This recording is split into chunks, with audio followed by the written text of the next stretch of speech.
अस्सलामुअलैकुम स्टूडेंट्स। आज के लेक्चर में हम देखेंगे कि जो सिस्टम ऑफ लीनियर इक्वेशंस है ना, इसका हम सॉल्यूशंस कैसे निकालते हैं।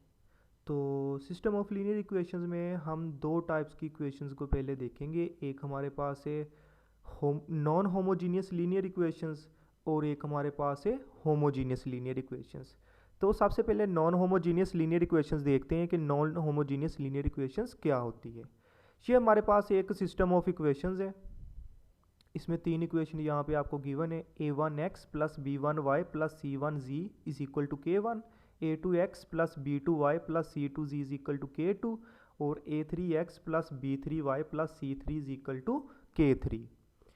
तो ये जो सिस्टम है ना, इसको हम कहेंगे non homogeneous linear equation in three variable x y z, क्योंकि इसमें जो वेरिएबल है वो आपके पास सभी में यूज़ हो रहे हैं x y z। और जो कांस्टेंट है इसमें k1 k2 k3 are not all zero, यानी इसकी जो राइट साइड है ना, वो सारे के सारे एलिमेंट ज़ीरो नहीं होंगे, उनकी कोई ना वैल्यू होगी, वो सारे ज़ीरो नहीं हो सकते। तो ऐसी जो इक्वेशंस है इसको हम कहते हैं homogeneous non homogeneous linear equations. इसके बाद नेक्स्ट है हमारे पास होमोजीनियस लीनियर इक्वेशंस। तो ये हमारे पास एक सिस्टम ऑफ इक्वेशंस गिवन है। तो ये हमारे पास जो सिस्टम ऑफ इक्वेशन है इसको हम होमोजीनियस लीनियर इक्वेशंस कहेंगे। थ्री वेरिएबल एक्स वाई जी में अगर इसकी जो राइट हैंड साइड है, जो राइट हैंड साइड पे हमारे पास कांस्टेंट थे k1 k2 k3, अगर सारी की तीनों के तीनों कांस्टेंट्स जो हैं उनकी वैल्यूज़ ज़ीरो के इक्वल होंगी, तो फिर जो हमारे पास यहाँ पे सिस्टम बनेगा वो हमारे पास होमोजीनियस लीनियर इक्वेशंस का होगा। अगर यहाँ पे जो k1 k2 k3 जो सारे के सारे ज़ीरो ना हो, आर नॉट ऑल ज़ीरो, यानी सारे जो ज़ीरो ना हो, तो फिर जो हमारे पास इक्वेशंस होगी वो नॉन होमोजीनियस होगी। अगर ये आपके पास सारे के सारे कांस्टेंट ज़ीरो होंगे तो ये हमारे पास एक होमोजीनियस लीनियर इक्वेशंस होगी। तो यहाँ पे जो सिस्टम ऑफ इक्वेशंस है ना, इसको यहाँ पे कर्ली ब्रैकेट यहाँ पे लगी होगी आपके पास, जब भी सिस्टम ऑफ इक्वेशंस को वो देगा तो ये कर्ली ब्रैकेट जो है ये सिस्टम ऑफ इक्वेशंस को शो करवाती है। इसके बाद नेक्स्ट हमारे पास है trivial solutions. The solution 0 0 0 of the homogeneous equation is called trivial equation. जो हमारे पास ट्रिवियल इक्वेशंस क्या होगा, वो 0 0 होगा। यानी अगर आपके पास कोई होमोजीनियस इक्वेशंस है ना, तो उसकी जो मैट्रिक्स फॉर्म है, मैट्रिक्स फॉर्म क्या होगी, सबसे पहले आपके पास जो मैट्रिक्स आ जाएगी वेरिएबल के कोफिशिएंट क्या आ जाएगी, a1 b1 c1 a2 b2 c2 a3 b3 c3। उसके बाद जो दूसरी मैट्रिक्स होती है उसके साथ मल्टीप्लाई वो आपके पास वेरिएबल की होती है x y z, तो उसको एक कॉलम में लिख दोगे। उसके बाद जो राइट हैंड साइड पे हमारे पास सारे ज़ीरो हैं तो ये 0 0 0 आ गए। इसके बाद ये जो मैट्रिक्स है इसको हम कैपिटल ए से शो करवाते हैं। ये जो वेरिएबल होती है इसको कैपिटल एक्स से, और जो राइट हैंड साइड वाली है यहाँ पे सारी ज़ीरो है तो उसको हम क्या लिखेंगे, ज़ीरो लिख देंगे। तो यहाँ पे ये बन गया A x is equal to zero. तो यहाँ से x की वैल्यूज़, क्योंकि हमने ये कांस्टेंट ये वेरिएबल की वैल्यूज़ निकालनी ना x y z की, तो ये a मैट्रिक्स से इसको यहाँ से ख़त्म करेंगे। तो ये ख़त्म कैसे होगी, दोनों तरफ आप क्या कर लोगे, a इनवर्स लोगे।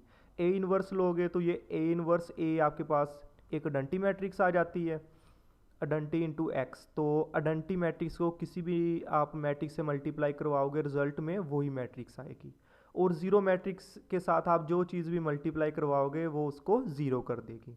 तो यहाँ से x की जो वैल्यूज़ है कैपिटल x किसके बराबर है, एक्स वाई जी के, ये ज़ीरो के इक्वल है। तो यहाँ से जो हमारा रिजल्ट है एक्स वाई और z की जो वैल्यूज़ है वो ज़ीरो होगी। इसको एक एग्जांपल की मदद से देखते हैं तो वहाँ से आपको ज़्यादा समझ आएगी। तो आप इसकी जो हमने डेफिनेशन है उसमें भी ये कहा था, इसका जो सोल्यूशन है वो 0 0 0 जो सोल्यूशन है उसको हम ट्रिवियल सोल्यूशंस कहेंगे। तो एग्जांपल देखते हैं। हमारे पास एक इक्वेशन ये हमने फ़र्ज़ कर ली, एक ये दूसरी इक्वेशन फ़र्ज़ कर ली। दोनों इक्वेशन जो है हमारे पास ये होमोजीनियस इक्वेशन है। तो इसको सोल्व करते हैं। 1 और 2 को सब्ट्रैक्ट कर दें, ये x से x कट जाएगा, 3y माइनस 2y, एक y बच जाएगा 0। तो यहाँ से y की वैल्यू 0 आ जाएगी। इसके बाद y की वैल्यू किसी एक इक्वेशन में पुट कर लें, मैंने 1 में पुट कर दिया तो वहाँ से x की वैल्यू 0 आ गई। तो आप देख सकते हैं x की वैल्यू भी 0 है, y की वैल्यू भी 0 है। तो यहाँ पे हमारा जो सोल्यूशन होगा वो ट्रिवियल सोल्यूशन होगा। तो यहाँ से हम ट्रिवियल सॉल्यूशंस के लिए एक रिजल्ट बनाते हैं कि जब हम इन इक्वेशंस का जब ए का हम डिटर्मिनेंट लेंगे तो वो ज़ीरो के इक्वल नहीं आ रहा। आप देख सकते हैं ये जो सिस्टम ऑफ इक्वेशंस है इसका सोल्यूशन ट्रिवियल है, तो इसमें जो ए डिटर्मिनेंट है is not equal to zero, तो हम कहेंगे if determinant A is not equal to zero then solution is trivial. यानी जब डिटर्मिनेंट ए जो ज़ीरो के इक्वल नहीं होगा सिस्टम ऑफ इक्वेशंस का, तो हमारा जो सोल्यूशन होगा वो हमारे पास ट्रिवियल होगा। इसके बाद नेक्स्ट हमारे पास नॉन ट्रिवियल सोल्यूशन है। Any solution of the equation other than zero is called non trivial solution. यानी जो ज़ीरो के अलावा हमारे पास सोल्यूशंस होंगे ना उसको हम कहेंगे नॉन ट्रिवियल सोल्यूशंस। मिसाल के तौर पे यहाँ पे हमारे पास ये एक होमोजीनियस इक्वेशन है, ये एक होमोजीनियस इक्वेशन है। इन दोनों को अगर सिंप्लीफाई करें, अब देखें इसका जो x is equal to zero, y is equal to zero, तो ज़ीरो, तो ये ज़ीरो के लिए भी ट्रू है। इस ज़ीरो के अलावा अगर इसमें हम x की जगह 3 पुट करते हैं, y की जगह -1, तो आप देख सकते हैं x की जगह 3, y की जगह -1, तो 3 - 1 3 - 3 0 आ जाएगा। तो ये इक्वेशन को ट्रू करवा रहा है। सिमिलर इसमें पुट करेंगे 3 × 2 6, y की वैल्यू -1 6, तो 6 - 6 0, तो ये भी इक्वेशन को ट्रू कर रहा है। तो ये जो सोल्यूशन है ना, क्योंकि हमारा जो सोल्यूशन होता है, सोल्यूशन का मतलब ये होता है कि वो इक्वेशंस को ट्रू करवाता है। उसकी लेफ्ट हैंड साइड और राइट हैंड साइड जो होती है ना, उन वैल्यूज़ के लिए वो सेम होती है। तो यहाँ पे इन वैल्यूज़ के लिए लेफ्ट और राइट वैल्यू सेम आ रही है, तो ये इसका सोल्यूशन होगा। सिमिलर अगर आप इसमें x की जगह -1 पुट करेंगे, y की जगह 1/3 पुट करेंगे, तब भी ये रिजल्ट सेम देगा। तो ये आपके पास जो होगा ये भी इस इक्वेशंस का सोल्यूशन होगा। तो ये जो सोल्यूशंस हो गए ये हमारे पास नॉन ट्रिवियल सोल्यूशन हो गए, क्योंकि ये ज़ीरो के अलावा है। तो अब यहाँ पे हमने देख लिया ये जो इक्वेशंस है ना, ये हमने तो दो वैल्यूज़ के लिए ये निकाली है, इसके अलावा इसकी और कई वैल्यूज़ के लिए जो है ना ये इक्वेशन ट्रू हो सकती है। तो हम यहाँ पे क्या कहेंगे, infinite value of x y, infinite number of solution. तो यहाँ पे हमारे पास जो नंबर ऑफ सोल्यूशंस होंगे ना वो इनफाइनाइट होंगे, जबकि जो पिछला हमने ट्रिवियल में पढ़ा था उसमें हमारे पास 0 0 था सिर्फ सोल्यूशन, लेकिन इसमें जो सोल्यूशन है हमारे पास इनफाइनाइट हो सकते हैं। तो यहाँ से हम रिजल्ट बना लेते हैं। जब इस तरह की सिचुएशन होगी फॉर नॉन ट्रिवियल सॉल्यूशंस के लिए डिटर्मिनेंट ए जो है वो ज़ीरो के इक्वल आता है। हम ये सिस्टम ऑफ इक्वेशंस का देख सकते हैं। डिटर्मिनेंट x का कोफिशिएंट 1 है, y का कोफिशिएंट 3, x का कोफिशिएंट 2, y का कोफिशिएंट 6। तो इसका डिटर्मिनेंट लोगे तो ये 6 - 6 = 0 आ जाएगा। तो यहाँ से हमने ये कह दिया कि हमारे पास डिटर्मिनेंट ए जो है ज़ीरो के इक्वल है, then solution is non trivial solution. इसके बाद नेक्स्ट हमारे पास है होमोजीनियस लीनियर इक्वेशन जो है। अगर हमारे पास होमोजीनियस लीनियर इक्वेशन, उसको हम जनरली ऐसे ही लिखते हैं ना मैट्रिक्स फॉर्म में, AX = 0। तो इसमें जो अगमेंटेड मैट्रिक्स है, अगमेंटेड मैट्रिक्स को हम कुछ ऐसे शो करवाते हैं, कैपिटल A इसलिए ये साथ क्या आ जाएगा 0, क्योंकि यहाँ पे 0 मैट्रिक्स है ना, तो ये इस फॉर्म में आ जाएगी। यानी इसकी जो अगमेंटेड मैट्रिक्स बनेगी ना वो सिर्फ कैपिटल A बनेगी। तो यहाँ पे जब हमारे पास rank of augmented matrix is equal to rank of A, अगर अगमेंटेड मैट्रिक्स का रैंक मैट्रिक्स A के रैंक के इक्वल हो तो हमारे पास जो सोल्यूशन होता है वो कंसिस्टेंट होता है। तो कंसिस्टेंट सॉल्यूशंस क्या होता है इसको मैं नेक्स्ट आपको डिफाइन भी करूँगा।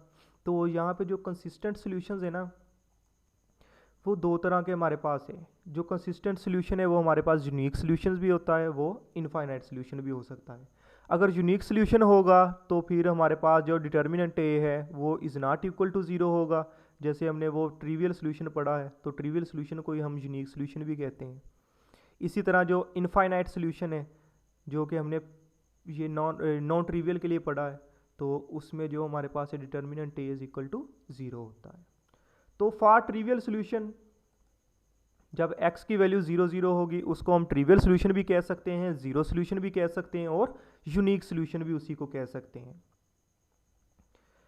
इसके बाद हमारे पास एक कुछ छोटा सा नोट है, फॉर ट्रिवियल और unique solution a determinant of A is not equal to 0।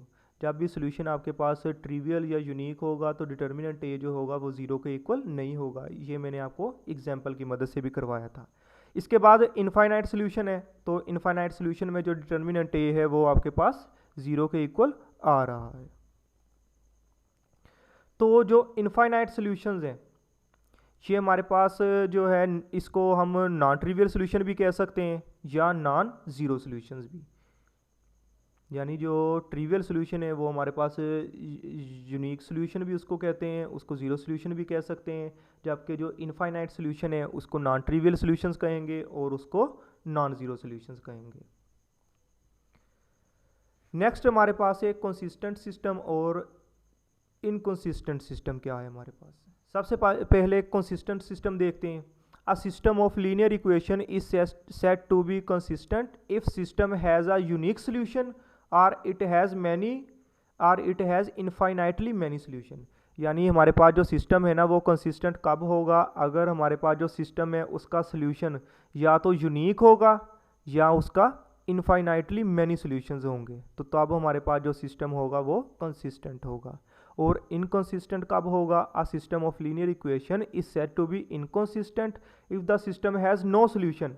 अगर हमारे पास सिस्टम जो है उसका नो सॉल्यूशन होगा, कोई सॉल्यूशन नहीं होगा, तो फिर उसको हम कहेंगे इनकंसिस्टेंट सिस्टम कहेंगे।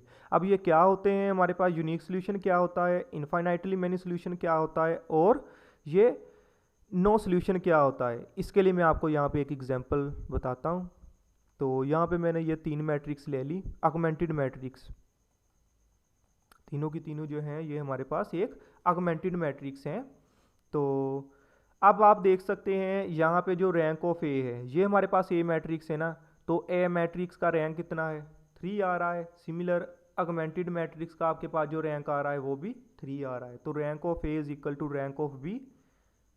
इसमें रैंक जो है दोनों का सेम है। जबकि अगर इसमें बात करें, हमारे पास यहाँ पे मैट्रिक्स ए का rank number of non zero row 1 2 rank 2, और सिमिलर ऑगमेंटेड मैट्रिक्स का ये रैंक जो है ये भी 2 आ रहा है। तो यहाँ पे भी रैंक आपके पास सेम है। जबकि अगर ये थर्ड वाले की बात करें तो यहाँ पे ए का जो रैंक है ये नॉन ज़ीरो रो 1 2, तो ये 2 आ रहा है। जबकि ऑगमेंटेड मैट्रिक्स का जो आ रहा है 1 2 3, तो ये 3 आ रहा है। तो rank of A is not equal to यहाँ पे रैंक ऑफ ऑगमेंटेड मैट्रिक्स होगा। तो यहाँ पे ये बात करने की क्या वजह है ये मैं आपको बताता हूँ। अब ये फर्स्ट वाला अगर देखें इसका सॉल्यूशंस क्या होगा, हम यहाँ पे देख सकते हैं। यहाँ पे जो फर्स्ट वेरिएबल ये x, ये y, ये z का, यानी ये x का कोफिशिएंट होता है, ये y का, ये z का कोफिशिएंट होता है। तो यहाँ पे x 1 into x, 0 plus 0 into y plus 0 into z is equal to -1 आ जाएगा। तो y और z 0 है, तो सिर्फ x की वैल्यू आएगी वो -1 के बराबर। सिमिलर अगर दूसरी रो की बात करें, यहाँ पे y की वैल्यू आ रही है 2 के बराबर, और थर्ड में जो z की वैल्यू आ रही है 3 के बराबर आ रही है। तो ये जो सॉल्यूशंस हैं, इस सॉल्यूशंस को हम कहते हैं यूनिक सॉल्यूशन, जिसमें x के हमारे पास वैल्यू आ जाती है, y की भी आ जाती है, z की भी आ जाती है। जो 0 0 0 सॉल्यूशन था उसको ट्रिवियल कहते हैं, और वो हमारे पास यूनिक सॉल्यूशन भी होता है। लेकिन ये हमारे पास सिर्फ यूनिक सॉल्यूशन है, ये हमारे पास ट्रिवियल हरगज़ नहीं होगा, क्योंकि जो 0 0 0 है ना वो सिर्फ ट्रिवियल होगा। लेकिन ट्रिवियल को हम यूनिक कह सकते हैं, लेकिन यूनिक को हम ट्रिवियल नहीं कहेंगे। इसके बाद अगर दूसरी मैट्रिक्स की बात करें, रैंक तो इनका सेम है। अब यहाँ पे हमारे पास जो फर्स्ट इक्वेशन बन रही है x और यहाँ पे z, x plus 3z is equal to 4। तो यहाँ से x की वैल्यू आ गई 4 माइनस 3z के बराबर। सिमिलर यहाँ पे y plus 2z is equal to 3, तो यहाँ से y की वैल्यू आ गई 3 माइनस z के बराबर। अब देखें यहाँ पे जो लास्ट है, अगर यहाँ पे देखें 0x plus 0y plus 0z, यानी हमारे पास यहाँ पे x की वैल्यू भी है, y की भी है, z की नहीं है। तो यहाँ से हमारे पास 0 into z is equal to 0 आ रहा है।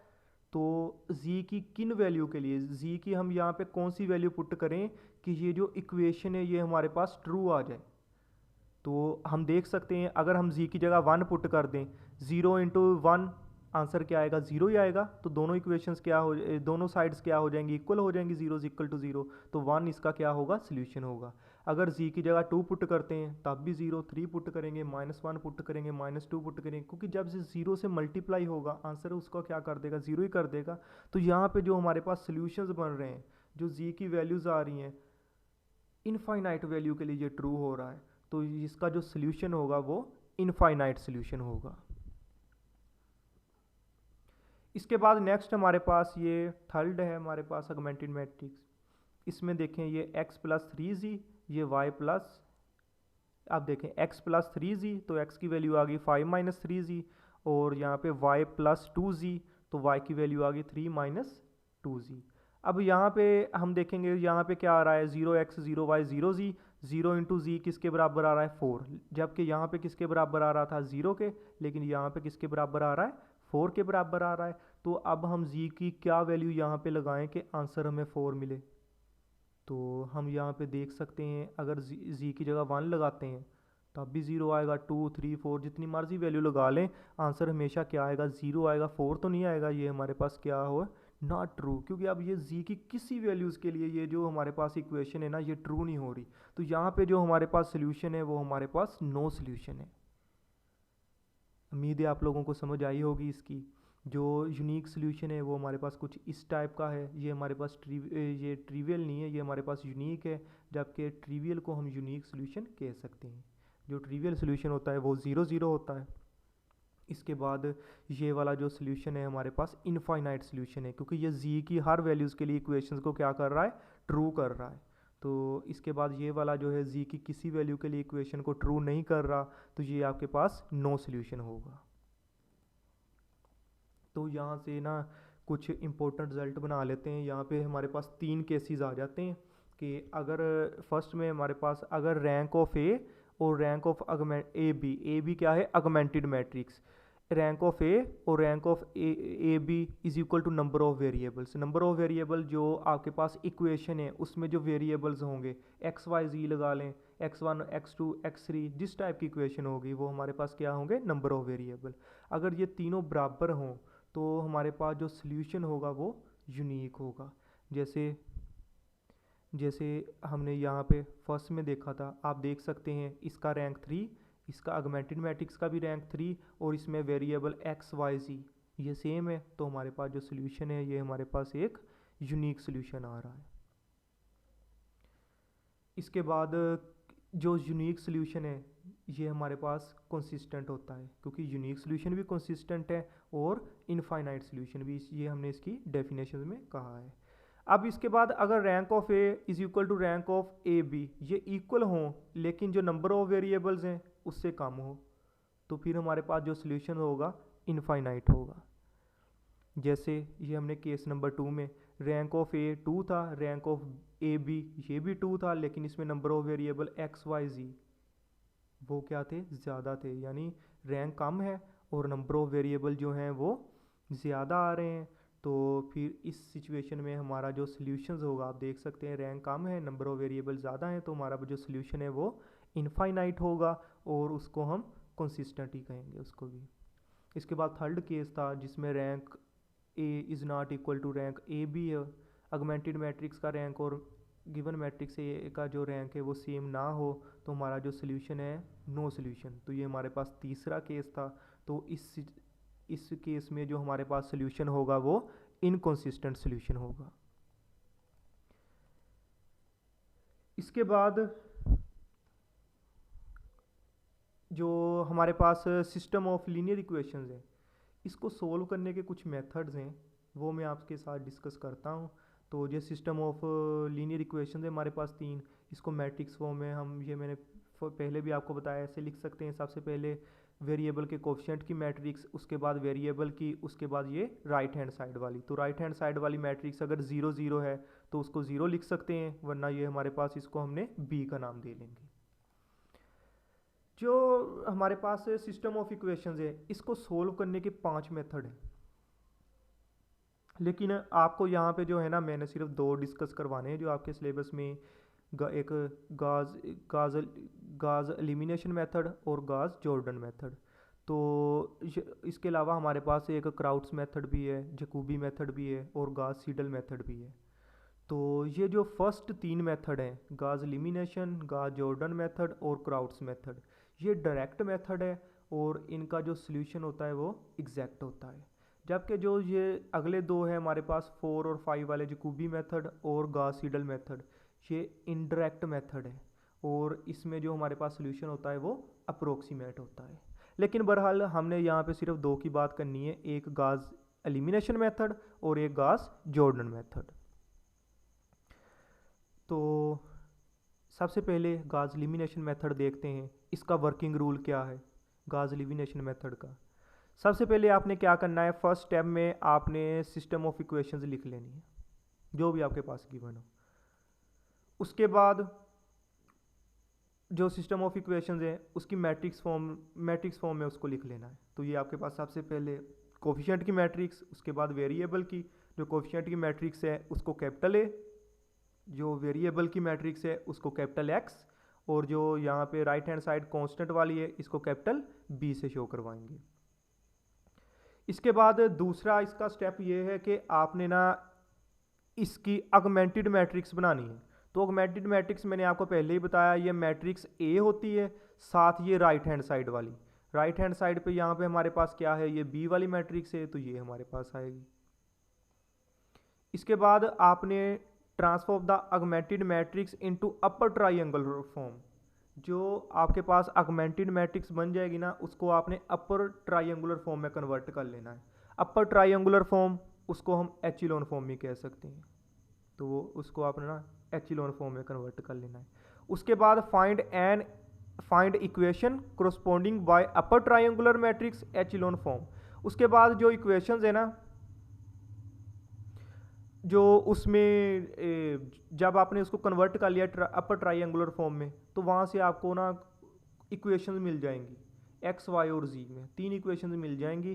तो आप क्या करोगे, उनकी बैकवर्ड सब्सटीट्यूशंस कर दोगे, यानी आपके पास सबसे पहले शायद जी की वैल्यू आ जाए या वाई की आ जाए, उसकी वैल्यूज़ निकाल के दूसरी इक्वेशन में पुट करके वहाँ से एक्स निकाल सकते हो या वहाँ से वाई, यानी जैसे भी हो आपके पास अगर सबसे पहले जी की वैल्यू है तो आप दूसरी इक्वेशन में पुट करके वाई निकाल लो, उसके बाद जो फर्स्ट इक्वेशन है उसमें पुट करके एक्स की वैल्यूज़ निकाल लोगे। तो ये जो 5 स्टेप है ये आपने याद कर लेने गाज एलिमिनेशन मेथड के, कि गाज एलिमिनेशन मेथड में आपने क्या करना है, मैट्रिक्स को एचिलोन फॉर्म में कन्वर्ट करना है या अपर ट्राइंगुलर फॉर्म में कन्वर्ट करना है। इसके बाद दूसरा मेथड है गाज जॉर्डन मेथड। तो गाज जॉर्डन मेथड जो है, सबसे पहले आपने सिस्टम ऑफ इक्वेशंस को लिखना है, उसके बाद उसकी ऑगमेंटेड मैट्रिक्स बनानी है, जैसे हमने गाज एलिमिनेशन मेथड में कहा था। सबसे पहले सिस्टम ऑफ इक्वेशंस उसकी मैट्रिक्स फॉर्म में लिख के उसकी ऑगमेंटेड मैट्रिक्स आपने बना लेनी है। उसके बाद उसकी जो ऑगमेंटेड मैट्रिक्स है उसको आपने नॉर्मल फॉर्म में कन्वर्ट कर लेना है। नॉर्मल फॉर्म वो आपने क्या करना है, उसके जो डायगोनल्स के एलिमेंट्स 1 1 1 1, यानी आप ऐसे कह सकते हैं आपने उसको यूनिटी मैट्रिक्स में कन्वर्ट कर लेना है। कुछ इस टाइप की आपके पास बन जाएगी आइडेंटिटी मैट्रिक्स में, यानी रिड्यूस एचिलोन फॉर्म में आप कह सकते हैं। तो जब वो उसमें कन्वर्ट हो जाएगी तो वहाँ से आपके पास जो सोल्यूशंस है आपको सोल्यूशन मिल जाएंगे, सिंपली आपको वहाँ से सोल्यूशन मिल जाएंगे। तो वहाँ पे आपको बैकवर्ड सब्स्टिट्यूशंस करने की ज़रूरत नहीं होगी। तो इसके लिए मैं आपको एक एग्जांपल करवा देता हूँ ताकि ये जो हमारा टॉपिक है ये कवर हो जाए इससे। तो एग्जाम्पल है यहाँ पे सिस्टम ऑफ इक्वेशंस आपको गिवन है, ये 3 सिस्टम ऑफ इक्वेशंस। तो इसकी मैंने यहाँ पे ऑगमेंटेड मैट्रिक्स बना ली। ऑगमेंटेड मैट्रिक्स क्या थी, ए, यहाँ पे ए और साथ क्या आ जाएगा बी। अब देखें मैट्रिक्स ए क्या है, ये वेरिएबल के कोफिशिएंट 2 -1 3 3 1 -5 4 -1 1, और जो बी मैट्रिक्स है उसके कोफिशिएंट 3 0 3 आ जाएगा। तो ये आपके पास ऑगमेंटेड मैट्रिक्स बन गई। अब आपने क्या करना है, इस ऑगमेंटेड मैट्रिक्स को जो है ना इसको कन्वर्ट करना है, रिड्यूस एचिलोन फॉर्म में कह लें या यूनिटी में कह लें, उसमें आपने इसको कन्वर्ट करना है। तो सबसे पहले तो इसको जो हमने करना है वो रो ऑपरेशंस की मदद से करना है। तो रो ऑपरेशंस का मैंने आपको पहले बताया था। रो ऑपरेशंस में क्या करना है, आपने सबसे पहले यहाँ पे 1 बनाने की कोशिश करनी है। फर्स्ट रो में फर्स्ट जो एंट्री हो वो आपके पास 1 हो। तो यहाँ पे मैंने ऑपरेशन का, यहाँ पे 2 था तो किसी में भी 1 नहीं है, तो यहाँ पे मैंने ऑपरेशन कर दिया R2 minus R1 R3 minus R1, यानी R1 सेम रहेगा, R2 और R3 जो होगा वो चेंज होगा। माइनस करें इसको, R2 3 minus 2 1 1 minus into minus 1 ये +2 हो जाएगा, -5 -3 -8 0 -3 0 -3, तो ये आपके पास -3 हो जाएगा। इसी तरह R3 को R1 में माइनस करोगे 4 -2, तो R3 को R1 में ये आप माइनस करोगे तो यहाँ पे थोड़ा सा थोड़ी सी मिस्टेक हो रही है कि यहाँ पे जो है ना, जिसको मैं करेक्ट कर देता हूँ।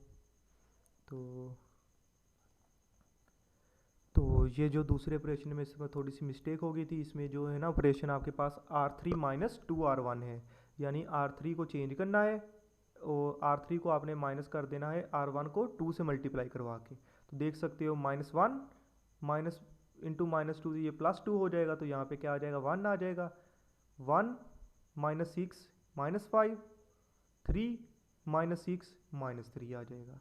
तो अब आप देख सकते हो हमारे पास जो सेकंड रो है ना उसका फर्स्ट एलिमेंट 1 है, तो इसको हम उठा के फर्स्ट में ले आते हैं।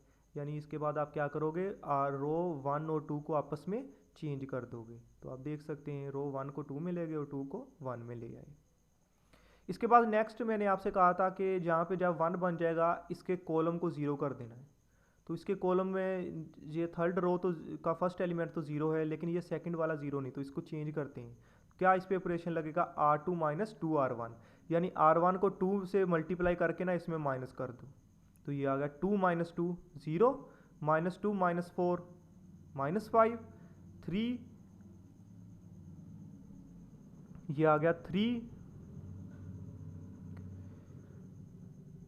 माइनस +16, तो ये 19, 3 + 6 ये 9 आ जाएगा। तो ये आपके पास कुछ इस टाइप का आ गया। अब यहाँ पे 1 आ गया। इसके बाद नेक्स्ट स्टेप क्या था, जो यहाँ पे है आपने 1 बनाना है, ये सेकंड रो का फर्स्ट एलिमेंट। तो हम क्या करते हैं, जो रो है R2 और 3 को इसको आपस में चेंज कर देते हैं। जब रो R और 3 को आपस में चेंज करोगे तो यहाँ से क्या बन रहा है, तो ये ऑगमेंटेड मैट्रिक्स है, इसका आपने ध्यान रखना है। ये यहाँ से या तो कोई डॉटेड लाइन लगा लें या फिर एक वर्टिकल आप भी लाइन लगा सकते हैं। तो इसके बाद नेक्स्ट यहाँ पे 1 हो गया, तो इसके बाद इसके कॉलम को 0 करना है, इसके ऊपर वाले एलिमेंट को भी 0, नीचे वाले एलिमेंट को भी 0, क्योंकि ये गॉस जॉर्डन मेथड कर रहे हैं, इसमें रिड्यूस एचिलोन फॉर्म में कन्वर्ट करना है। तो क्या करोगे, R1 माइनस 2R3, R1 इसको 2 से मल्टीप्लाई करवा के माइनस कर दो, 2 - 2 0, -8 + 10 2, -3 + 6 3 आ जाएगा। सिमिलर R3 + 5 R2 करोगे तो आपके पास ये वाली सिचुएशन आ गई। इसके बाद नेक्स्ट आपने क्या करना था, नेक्स्ट आपने जो थर्ड रो है उसके एलिमेंट यहाँ पे 1 बनाना है। तो क्या किया, इसको R3 को जो है -1/6 से डिवाइड कर दिया, तो यहाँ पे क्या बन गया 1। अब आपने क्या करना है, इसके कॉलम के जो एलिमेंट्स है बाकी एलिमेंट्स उसको 0 बना दो। तो ऑपरेशन यहाँ पे कर रहे हैं R1 माइनस R3, यानी यहाँ पे जो ऑपरेशन है ना ये आपके पास कुछ इस टाइप का नहीं, इसमें छोटी सी मिस्टेक सी है, इसको तो जो मिस्टेक थी वो करेक्ट यहाँ से आप देख सकते हैं ऑपरेशन यहाँ पे, क्योंकि हमने ये जो ये ऑगमेंटेड मैट्रिक्स है ना यहाँ पे 1 बना लिया था, तो इसके कॉलम को 0 करना है। तो इस पे ऑपरेशन क्या लगेगा, R1 माइनस 2R3, इसको 2 से मल्टीप्लाई करवा के इसमें माइनस कर दोगे। सिमिलर R2 + 5R3, इसको 5 से मल्टीप्लाई करवा के इसमें प्लस कर दोगे। तो आप देख सकते हैं यहाँ पे जो हमारे पास ये मैट्रिक्स A बन रही है, ये किस में चलेगी, ये डंटी मैट्रिक्स में चलेगी, एक रिड्यूस एचिलोन फॉर्म में चली गई। तो आप यहाँ पे देख सकते हैं कि रैंक ऑफ A और rank of augmented matrix AB वो इक्वल है नंबर ऑफ वेरिएबल्स के। तो ये आपके पास केस नंबर 1 था, तो यहाँ पे आपको जो सोल्यूशन है वो आपके पास यूनिक सोल्यूशन होगा, यानी यहाँ पे x की वैल्यू जो भी आपके पास वेरिएबल है, x1 की वैल्यू 1 आ रही है, x2 की वैल्यू 2 आ रही है और x3 की जो वैल्यू है वो 3 आ रही है। तो ये जो मेथड है, इस मेथड को हम कहते हैं गॉस जॉर्डन मेथड, जिसमें जो हम मैट्रिक्स है इसको जो डायगोनल एलिमेंट्स है इसको 1 1 में ले आते हैं, यानी आप यूनिटी में कह सकते हैं या फिर रिड्यूस एचिलोन फॉर्म भी कह सकते हैं, उसमें भी ये कुछ मैट्रिक्स बन जाती है ना। तो जो गॉस एलिमिनेशन मेथड है उसमें आपने क्या करना है, उसमें आपने सबसे पहले मैट्रिक्स को एचिलोन फॉर्म में लेना है। एचिलोन फॉर्म में लेने के बाद उसमें जो इक्वेशंस आपके पास बन जाएंगी, उन इक्वेशंस की आप बैकवर्ड सब्स्टिट्यूशंस करते जाएंगे तो आपके पास बाकी जो रिजल्ट है वो आ जाएंगे।